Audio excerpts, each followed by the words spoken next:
Encore le même matin, encore le même réveil. Seul dans les draps sales, putain. Dans les draps sales de mon sommeil. Encore rêver de mes dents qui tombent. Cette fois-ci, il y avait aussi des morceaux d'ongles, du sang séché. L'autre fois, j'ai vomi du verre pilé. Je finirais par me les limer, mais plus tard. Pour l'instant, je tâte ses dents désunies par le tabac, du bout de ses doigts jaunis par le tabac. Je sens cette haleine vieillie par le tabac, sortie par ses lèvres qui veulent plus rien avaler, ou seulement 2-3 fièvres, des canettes et des pots délavés. Dans ces nuits, en chien de fusil, quand mes os apparaissent translucides, quand mon cœur tape et perce limpide contre ma peau. Encore les mêmes larmes, et moi je me surprends à les faire tomber sur la cigarette qui diffuse. Je passe mon temps à pleurer n'importe quand, pleurer dans mon lit, pleurer sur les chiottes, pleurer sous la douche.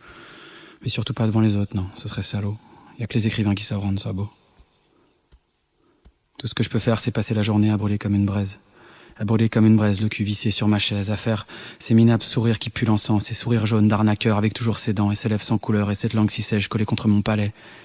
J'arrive à peine à sortir des râles. Je préfère encore tordre mon visage pâle, me racler la gorge et déglutir dans la grille de l'évier, mes crèches à noir, mes soupirs et puis me regarder dans la glace. Me tâter la gueule, me tâter les gencives. Je voudrais me casser la gueule, me casser les gencives pour secouer le saccage inde que je suis. Si ça s'évapore pour rejoindre le néant. Si ça devient tout, c'est le temps. Le temps seul qui finit par le dire. Une relation, c'est un potentiel laissé à l'avenir. Mais pour moi, le ciel s'est posé comme un couvercle. D'un simple geste, elle a refermé le cercle. Et tout ce qui me reste, c'est un empire de vent et de poussière, où l'on ne sait pas rire, où l'on ne connaît que la pierre. La ville n'est qu'un charnier, peut-être une île, rien d'autre à faire que regarder se vider à côté des autres, ses plaies et les fêlures de ses côtes. Mais pourquoi est-ce qu'il faudra encore que je saigne? Je me sens déjà suffisamment vidé.